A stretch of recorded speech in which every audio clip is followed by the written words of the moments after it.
Olá, concurseiro! Espero que você esteja muito bem. Para melhor compreensão do conteúdo, iremos dividir o tema em 3 blocos.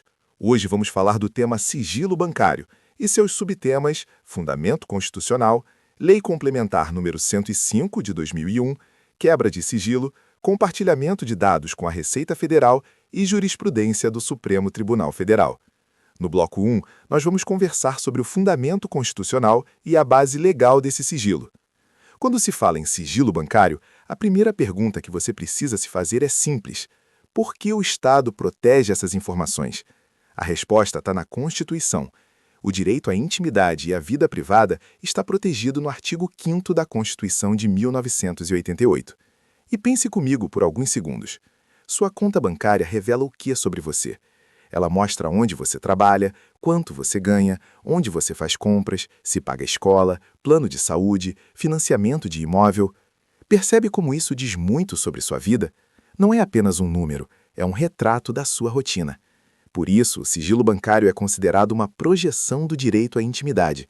Ele não existe para esconder ilegalidades, ele existe para proteger a esfera privada do cidadão. Avançando um pouco, essa proteção foi regulamentada pela Lei Complementar número 105 de 2001. Essa lei estabelece que as instituições financeiras devem manter sigilo sobre operações ativas e passivas e sobre serviços prestados aos clientes. Em regra, o banco não pode simplesmente fornecer seus dados a qualquer interessado. Imagine a situação de um gerente que resolve comentar a movimentação financeira de um cliente com terceiros. Isso viola a lei e pode gerar responsabilidade civil, administrativa e até penal. A regra é o sigilo. A divulgação é exceção e só pode ocorrer quando a própria lei autoriza. Guarde essa ideia. O sigilo é a regra constitucionalmente protegida. A quebra ou o compartilhamento dependem de previsão legal específica. No próximo bloco, vamos entender quando essa exceção acontece e como funciona o acesso por autoridades públicas. Bloco 2.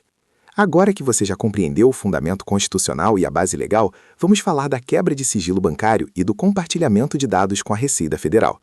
Primeiro ponto importante: quebra de sigilo não significa exposição pública, significa acesso por autoridade competente dentro dos limites legais. No âmbito penal, por exemplo, se há investigação de crime, o Ministério Público pode pedir ao juiz autorização para acessar as movimentações bancárias do investigado. O juiz analisa o pedido e, se entender que é necessário para apurar o fato, autoriza. Aqui há controle judicial. Agora pense em outra situação.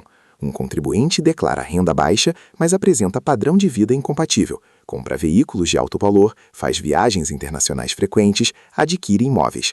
A administração tributária pode desconfiar de sonegação. É nesse contexto que a Lei Complementar número 105 de 2001 permite que a autoridade fiscal, havendo processo administrativo instaurado ou procedimento fiscal em curso, acesse dados bancários para fins de fiscalização tributária. E aqui surge uma pergunta comum em prova: isso depende de autorização judicial? Durante muito tempo houve debate. Muitos defendiam que somente o Poder Judiciário poderia autorizar esse acesso. No entanto, o entendimento consolidado foi no sentido de que o compartilhamento de dados bancários com a Receita, para fins fiscais e com dever de sigilo preservado, não configura violação à Constituição. Perceba a diferença: não há divulgação ao público, há transferência de informações dentro da própria estrutura estatal para cumprimento da função fiscalizatória. No próximo bloco, vamos analisar como o Supremo Tribunal Federal decidiu essa questão e como isso costuma ser cobrado em concursos. Bloco 3. Chegamos ao ponto mais estratégico para a sua prova: a jurisprudência do Supremo Tribunal Federal. Ao julgar ações diretas de inconstitucionalidade contra dispositivos da Lei Complementar número 105 de 2001, o Supremo declarou constitucional o acesso da Receita Federal a dados bancários para fins fiscais, desde que observados os requisitos legais e o dever de confidencialidade. Qual foi a lógica adotada pela Corte?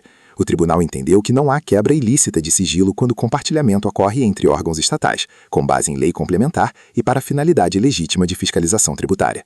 Agora reflita comigo por alguns segundos. Se o Estado precisa arrecadar tributos para manter serviços públicos como saúde, educação e segurança, ele precisa também de instrumentos eficazes de fiscalização. O que não pode ocorrer é o uso abusivo ou divulgação indevida dessas informações. Outro ponto relevante afirmado pelo Supremo é que, para fins penais, permanece a necessidade de controle judicial quando se trata de investigação criminal. Portanto, há uma distinção importante entre esfera fiscal e esfera penal. Em prova, memorize 3 ideias centrais. O sigilo bancário decorre da proteção constitucional à intimidade. A Lei Complementar número 105 de 2001 disciplina as hipóteses de acesso, e o Supremo Tribunal Federal declarou constitucional o compartilhamento de dados com a Receita Federal para fins fiscais, dentro dos limites legais. Pense sempre na lógica do sistema: proteção da vida privada como regra, acesso autorizado por lei como exceção, controle e finalidade legítima como critérios. Aqui terminamos mais um bloco. Até o próximo. Se gostou, inscreva-se, curta o vídeo e ative o sininho.